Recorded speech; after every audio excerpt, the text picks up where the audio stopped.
everyone. Welcome to today's Happy Healthy Half Hour. My name is Lindsay Bonadonna, optimist, encourager, healthy habits coach, and yoga teacher who strongly believes that living a healthy, vibrant life does not have to mean giving up everything that you love. And you guys, I am super hyped because today I am inviting the one, the only, Michelle Moody to the Happy Healthy Half Hour Lounge. Michelle, hi. Hello. Hi, Lindsay. How are you? Good. I'm so excited to have you here today because, well, Michelle and I have actually known each other for quite a few years. And we recently reconnected about a year ago in a networking group that we both dearly love, Lincolnati here in Cincinnati. And we also found that we had a mutual love for Formula One racing. So also awesome there. But what else we love is making life as vibrant, joyful, and as simple as humanly possible. And I'm going to let Michelle share a little bit about herself, but let me tell you this.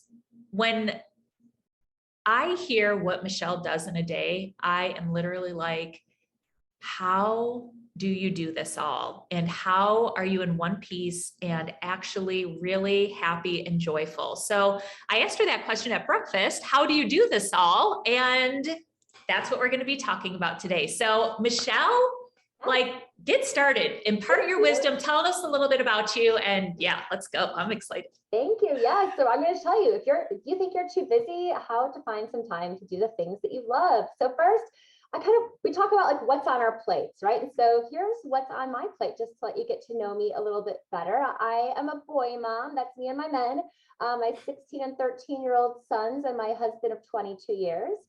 Very active boys. I am the publisher of a magazine, Westchester and Liberty Lifestyle. That's my full-time job.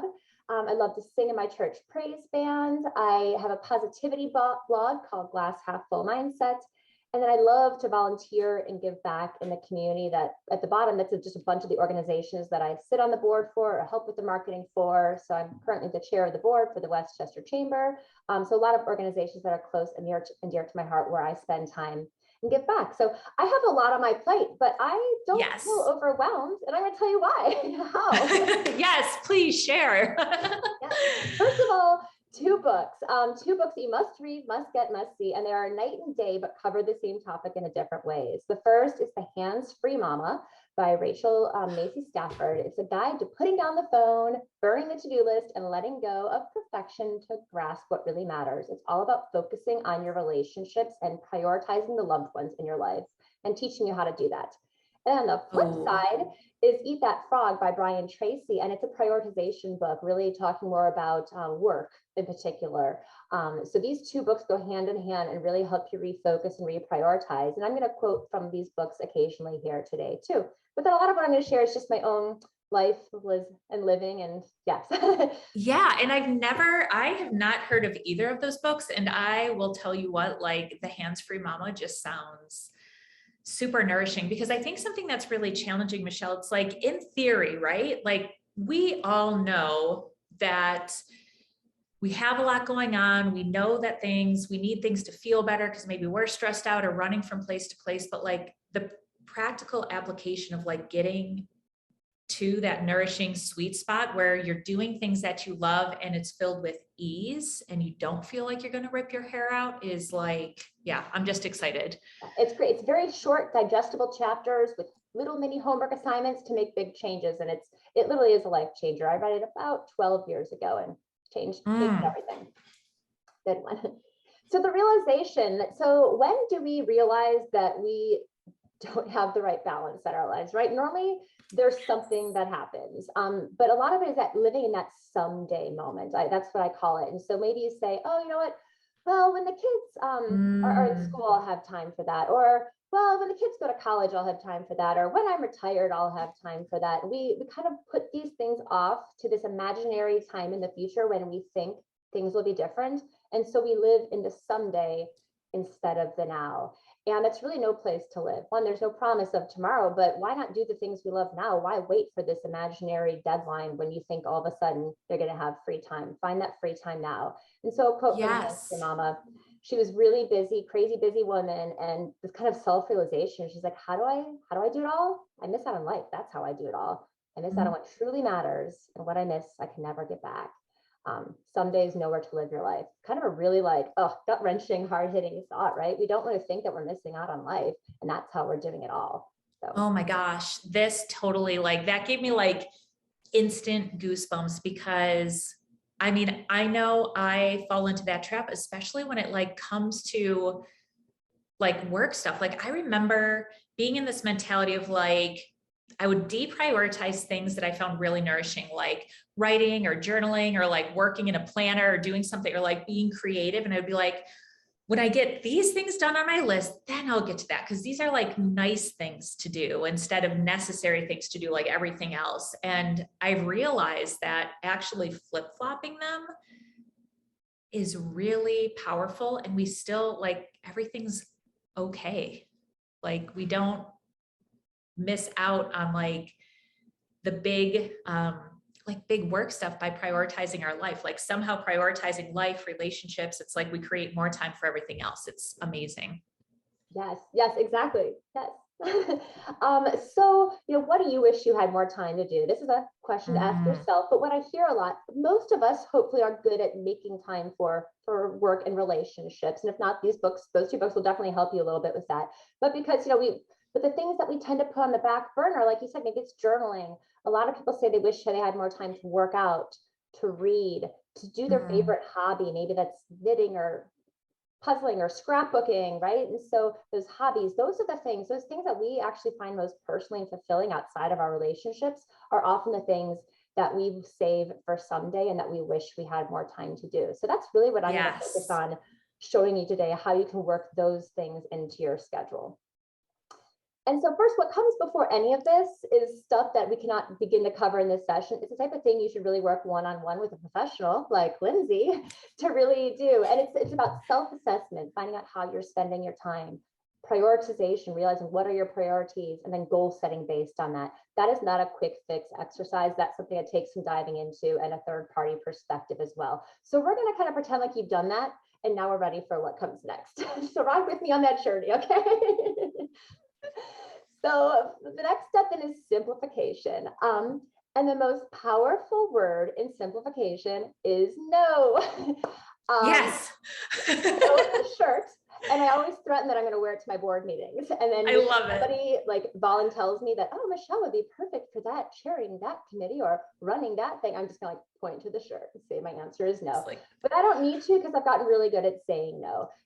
Brian Tracy's, it's one of the most powerful words in time management is the word no. Say no to anything that is not high value use of your time. And so we cannot be afraid of the word no. We're such people pleasers often. And I'm just like, yes, of course I can do that. But no, you can't. A few more quotes that I love. You can do anything, but not everything. And rather than spending time on extraneous duties that exhaust and burden, you can learn how to save your most valuable resources for the people and activities that bring you true joy and fulfillment. Michelle, to tag onto this, I had read a book many years ago called Essentialism, and there's one part that has always stuck to me. And the author says, he's like, anytime an opportunity comes your way, if it is not a hell yes, then you say no. And that was such a life-changing thing to start like running different opportunities through, or volunteer opportunities or things. It's like, I really started to realize that I had said yes to a lot of things that I was like lukewarm about. And ultimately, another way that I like to think about it too is that when we say no to something that doesn't totally fulfill our like body, mind, soul, everything, we're taking up, if we say yes to something that isn't super fulfilling, then we take up space, and someone else that may find that super fulfilling and fall in love with it, they can't take advantage of that opportunity. So by saying no, we not only take good care of ourselves, create more space and time for ourselves, but we also give other people the opportunity to step in and do something that they love. Yes, I love that. I love that. Great perspective. Mm-hmm. I don't say no to everything, but I do love a good quote. So you're going to see a lot of quotes. Yes. So I put everything on the yes, no scale, right? And so now, hoping you've already set a mission statement for your life, for your family, set some goals. That's the first kind of filter you put any new task through. Okay, does it fulfill that mission or your goals? If it's yes, then of course, yes, do it. Mm-hmm. But if not, then you've got to go through this extra filter. And so the first question you ask is it something you really genuinely want to do? So maybe it's just fun. Okay, if it's fun and you want to, like in my business, for example, there's some networking events I go to for business, and there's some I go to because it's fun and fellowship and it makes me feel good. And so, yeah, I'm going to go because it's fun and I want to enjoy my work and enjoy that. So that's fine. Is it the most valuable use of your time? If it is, for that block of time you have, then yes, definitely do it. And here's where the trickier questions come in. Can someone else do it? And we have a tendency as women to say we're the only ones that can do it, or we can do it best and nobody can do it as well as us. Oh, our husband's gonna mess up if he does it. My coworker can't do it as well as I do. I'm just gonna spend more time telling them or showing them how to do it than if I just did it myself. And we really need to stop that, and we need to be better at delegating. And yes, today might it take longer to explain it or show it? Yes, it might, but it'll pay off in the long run. Will they do it as well as you? Maybe not, but will it still get done well enough to be good? Probably. Yes. So we have to be really honest with this question. We have to stop thinking that we're the only one in the world who can do the tasks in front of us, and we have to realize that there are other people that can help us out. Yeah, and then the other question is it something you have to do? Big emphasis on the word have. And if you say yes, then go back and say, but do you really? You really? Well, why? I love that. I love that.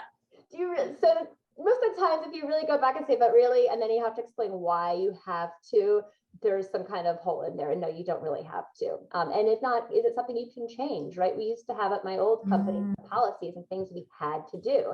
And I'm like, this is a total time waster. So I tried to affect change. I'm like, listen, every week we spend hours on this because we have to. Why? This doesn't yield any results. Can we stop? So work on affecting change and changing that.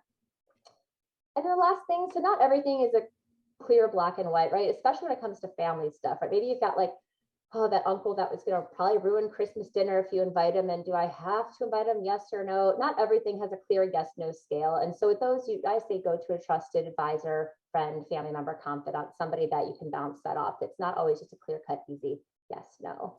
Yes, that is so true. Oh my gosh. I love all of this. And I love that acknowledgement too, and how much we can get wrapped up in like feeling like we're the only ones that can do this. And I always like to encourage clients when they come up to this, they're just doing too much, is like really spending some time and asking, well, what if I don't do this? Like what really is going to happen if it does not get done the exact way that I would do it? And the answers that typically come up are like, I get to do something else, or it's all good. Like, yeah, this is so good. Okay, go on. Sorry, I keep on interrupting. Yeah, and you kind of hinted at this earlier. Brian Tracy calls this the law of forced efficiency. There is never enough time to do everything, but there's always enough time to do the most important things. So yes, you will find time to do that big important work task.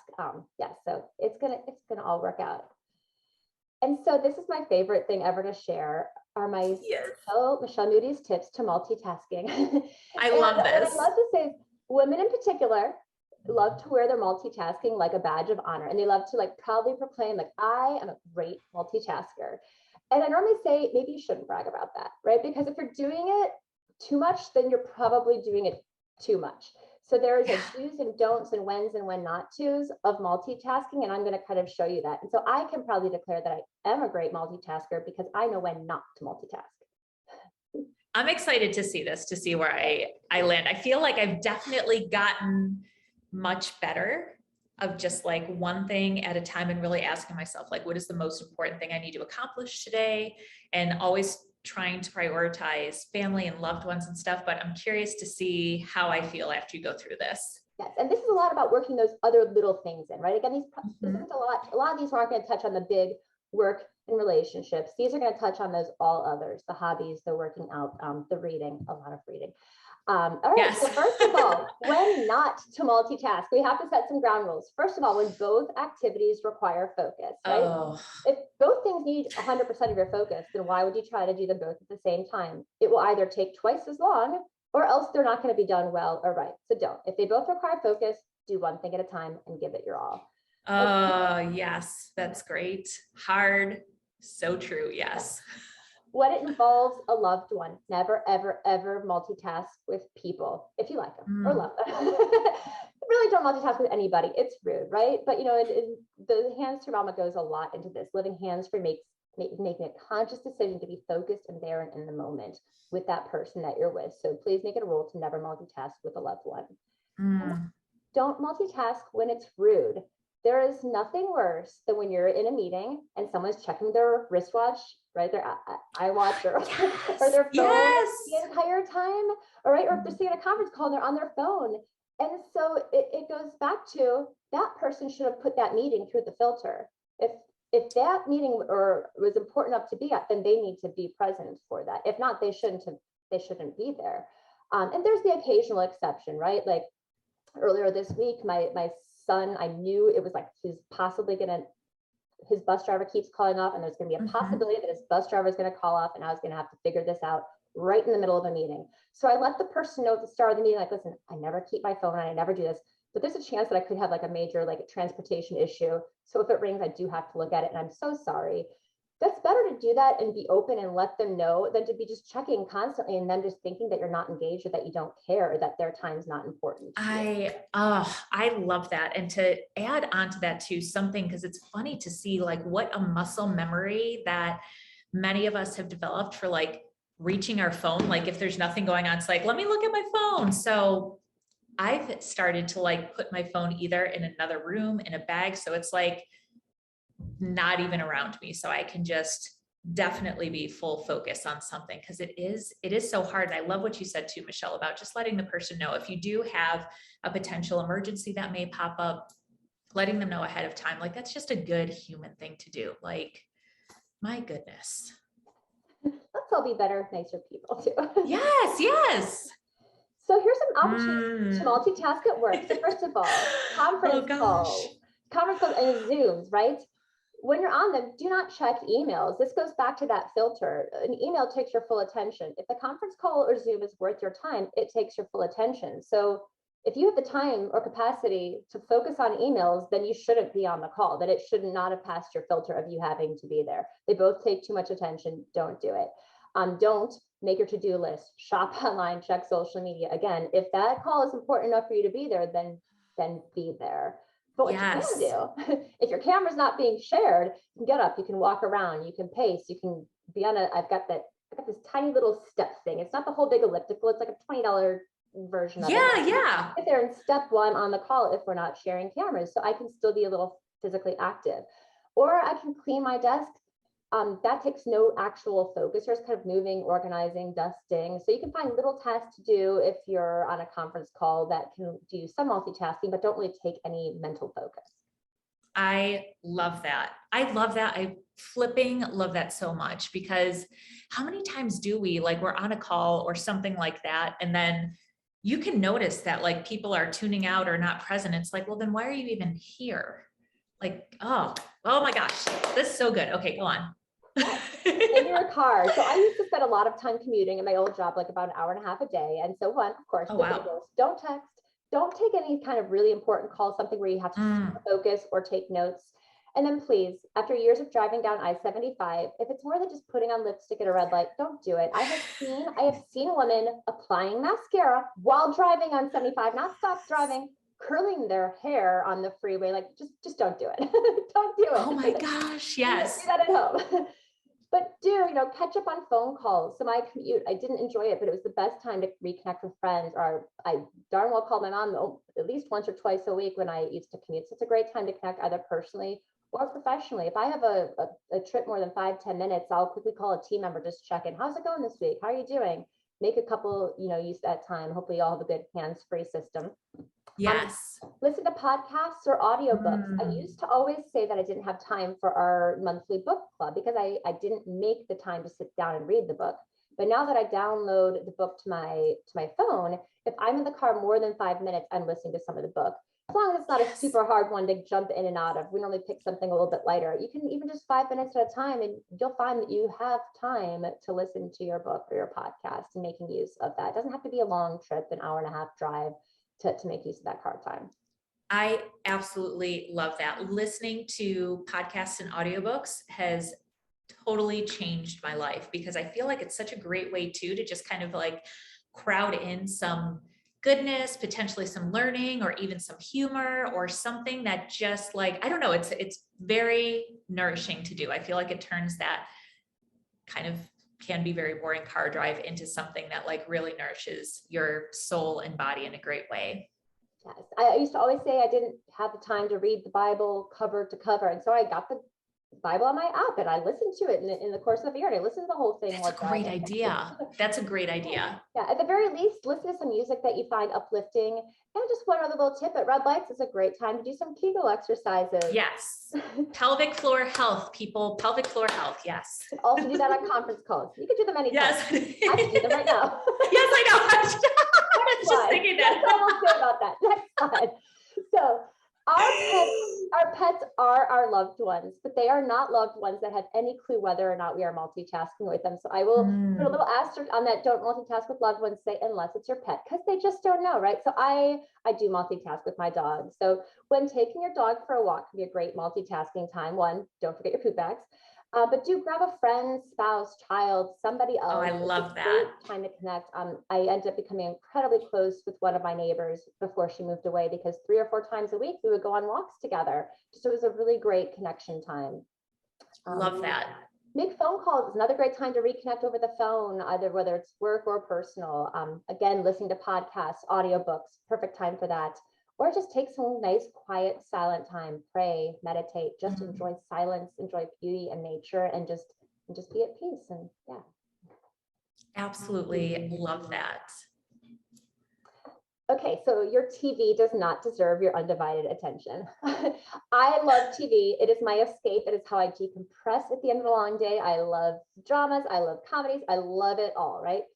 So, but the do's and don'ts, do not multitask while watching TV if it's something that requires too much focus, because there's nothing worse than you're sitting there and with somebody else watching a show and they're like, what, can you go back? I missed that. What? Or there's like a really funny joke and you're dying laughing and the person next to isn't, because they're too focused on their phone and they missed it. And so you miss, and don't work, because that doesn't give you the chance to escape and to take that relaxation. So don't pick an activity that takes too much focus, or you're going to miss the whole reason why you chose to sit down and give some time to a TV program in the first place. So some do's though, it's a great cuddle time, right? So cuddle your spouse, kids, grandkids, pets. Me and my teenage son bond over some of the TV shows. This becomes our together time, and we stop and pause and laugh, or whatever we talk about together with the show. It's a great time to do some of your hobbies. So if it's scrapbooking or knitting or quilting or puzzles, that's great, because you can kind of do it maybe at a tray or table as you watch the TV. So it's a perfect opportunity to work in your hobbies. You can catch up on your social media. Exercise. I'm going to come back to this. I've got a whole slide on exercise, but TV watching is a great time to exercise. It's another great time to do things like give yourself a manicure, pedicure, face mask. Yes. Those things that we don't always take the time to do. Soak your feet in a relaxing foot bath. Do some stretches. Yes. So you might prioritize having a clean house. That might be something you consider a priority. That's great. Props to you. I don't. For me, it is like the lowest thing on my list. And these are 2 signs that I actually have in my house. Like one is right behind me and one's in my kitchen. So, right. Sorry. I love both of these. A clean house is a sign of a wasted life. My friends, you know who my true friends are, because they're the ones I don't run around cleaning my house for when they come over. They call our house lived in. So one, I don't put a huge emphasis on having a clean house. I mean, we're not like filthy. We throw our garbage away. We do the dishes. It's just, we dust every other week, right? Yes. We let Roomba do the heavy lifting on the vacuum for us. Yes. We've got piles of stuff in every room, but that's okay. It's organized chaos. So don't spend time cleaning when it's time you should be doing something else. And the kids were little, I would never clean until they were in bed or at their activity. There's so few precious hours I feel like we get with them. Like don't waste it cleaning, unless you're going to clean together. Cleaning together with the kids, spouse, grandkids is always a lot more fun. It gets done faster. You can turn it into a game. Or if you're doing alone, another chance to listen to podcasts and audiobooks. You will find that time to read, I promise. I'll tell you, with the cleaning with kids, when I give my kids a timer, they are like, everything gets cleaned up. I'm like, all right, let's see how much stuff we can pick up in like 1 minute. And y'all, I'll tell you, I don't know, kids and timing them to do some stuff is a great way to get the house clean very quickly. Make it a game. I love it. Yes. Love it. Can I trick my teenagers? Will they still fall for it? Hopefully. Probably not. I don't.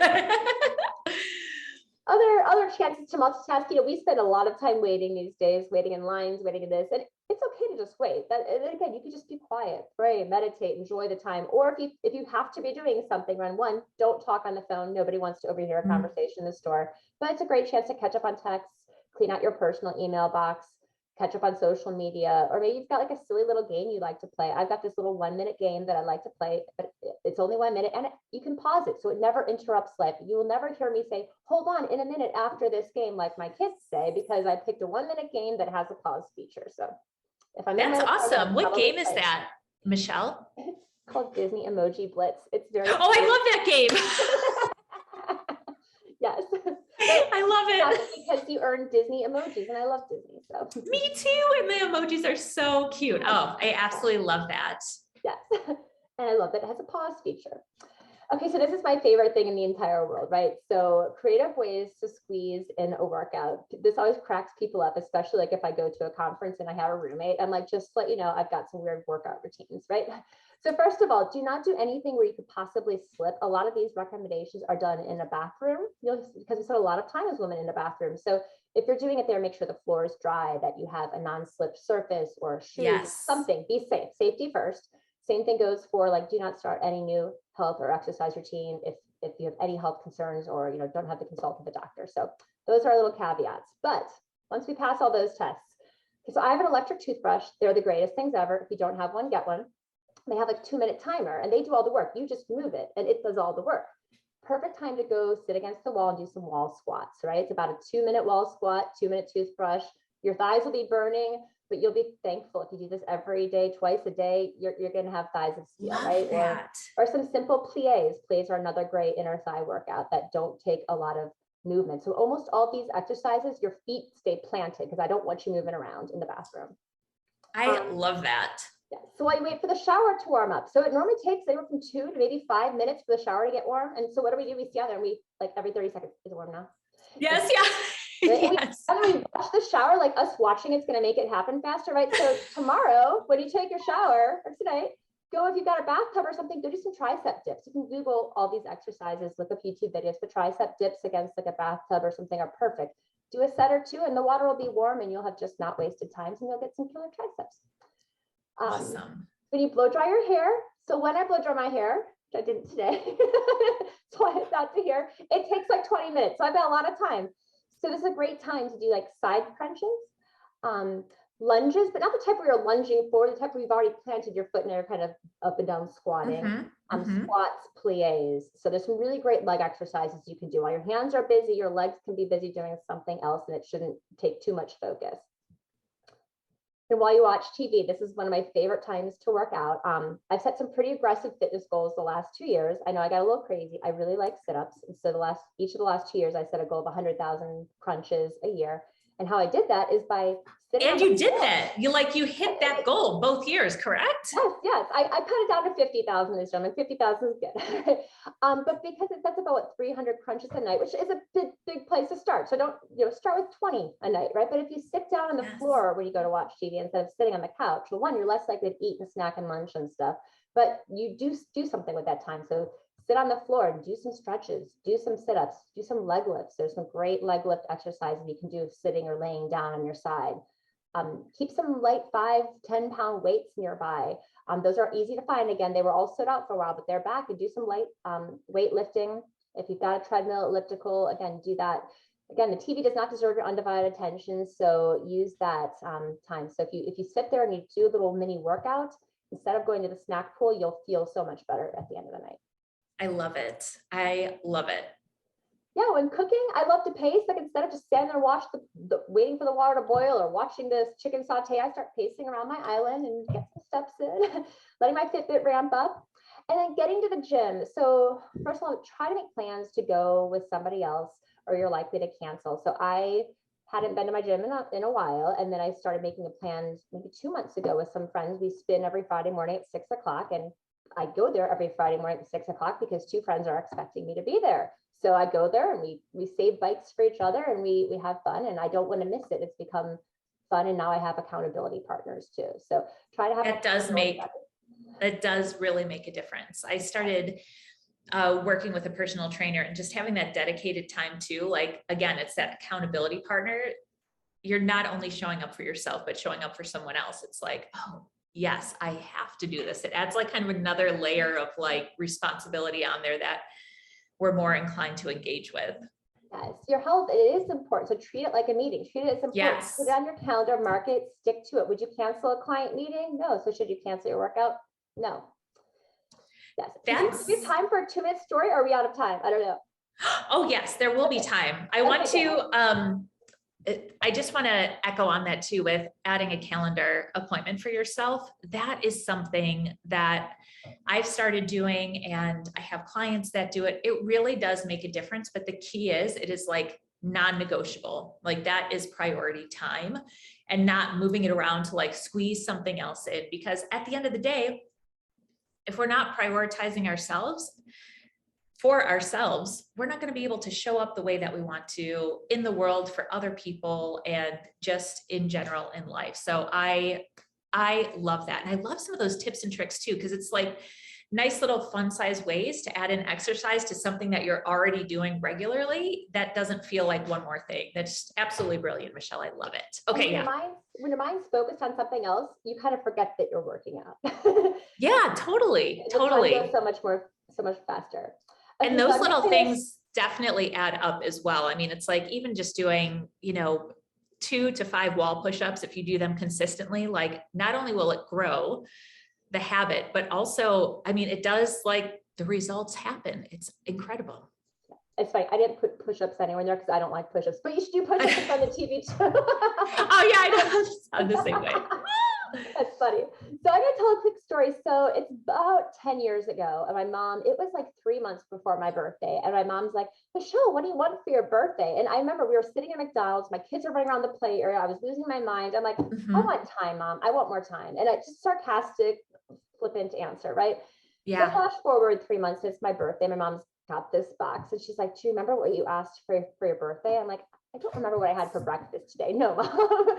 She's like, you asked for more time. And I'm like, and you wrapped up time in a box?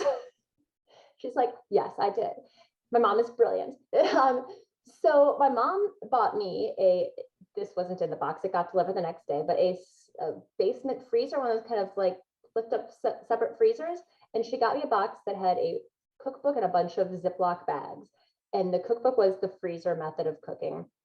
And it's kind of based on this whole principle of, it doesn't take any longer to cook 3 times, to take a recipe and just make it times 3 and then freeze 2 portions for later than it does just cook it once. So it's this whole kind of method and specific recipes that are really good and freeze friendly. So you could, every time you cook, you're making 3 meals, eating 1 that day and freezing 2 for later. Or maybe you're just taking a whole Sunday and cooking a week or a month's worth of meals at a time. But it's a way to kind of still have nice, fresh, home cooked meals that are healthy. Yeah.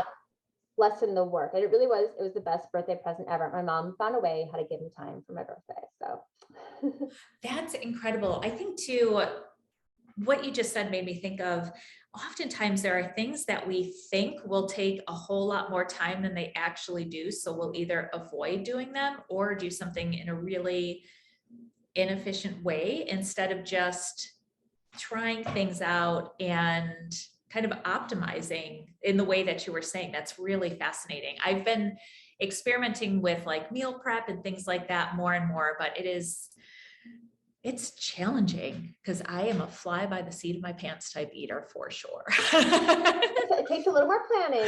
Yes. So, like, I think the true method is like, do it for a couple hours on Sunday. I do it 1 recipe at a time. Right? Yeah. Time I can go to my basement freezer and at least find some good soups frozen that I can pull out and just have something ready to go like that. Yeah, that is absolutely brilliant. Yeah. So, anything starts with the first step, right? You gain financial independence by saving a little each day. You get healthier by working out a little bit, eating a little bit less each day. So every change starts with a step. So it's not like you go home and do all these things tomorrow, but maybe you start by doing some wall sits while you brush your teeth, or doing a few leg lifts while you watch TV, something along those lines. Just make a couple simple changes and eventually, yeah, you'll see change. That's all I have. Oh my gosh, I love that. And I love to what you were just saying about that first step. And it can feel overwhelming. Like, it's so interesting to me is just kind of like a human behavior thing of like how avoidant we are to trying something because we have in our mind it's either going to be really hard or take too much time or whatever. When the reality is that when we take that first step, we often realize that like, oh, that wasn't that bad. And so much of what I love to talk about is, the fun size habits and just doing one little thing consistently and being realistic about what you're doing and like the quality of the life, the quality of the time that you're spending with yourself, with your loved ones, and just really being more intentional about what you're doing in little ways. And then those will add up to sustainable, larger ways instead of being like, I'm never going to do this again, or I'm never going to like pick up my phone again at this time or what have you. It's like, just, I don't know, be gentle and curious with yourself. And Michelle, I love so much of everything that you shared. And I would say that I am like a great multitasker in the works. Like, I definitely think there's growth that I've made over the years, but there's still definitely some opportunities for growth and curiosity for sure. Well, I so appreciate you asking me to be a part of your program today. Thank you. This was really fun. Yes, Michelle, I cannot thank you enough. And thank you so much for just all of the light and the love and the optimism, and also just like the realistic approach, because life can be really challenging. But to which I feel like this came up somewhere, but it's like, we do have the ability to make a choice. So please, please, please, I encourage you guys to just experiment with these. And Michelle, what is the best way? Do you want to share a little bit about your blog as well, and the blog website, because it's really great? Yes. So it's funny. You won't find it if you Google it because it's so small and new, but it's glasshalffullmindset.com. Actually, my shirt, hold on. Yes. It's a coffee cup. It's not all about wine. My logo is a wine glass, but glasshalffullmindset.com. And I kind of chunk it into different sections, but it's all about trying to find the good even in the bad and just be more positive. It's so awesome. Michelle, thank you so much for your time. And you all, thank you so much for tuning in. We will be back with another happy, healthy half hour very, very soon, where we're just trying to expose different ways to bring in some more wellness, some more vibrancy into your life in a way that doesn't feel like one more thing to do. So Michelle, thank you so much. And you guys, thank you so much for tuning in. We'll see you soon. Bye. Bye, guys.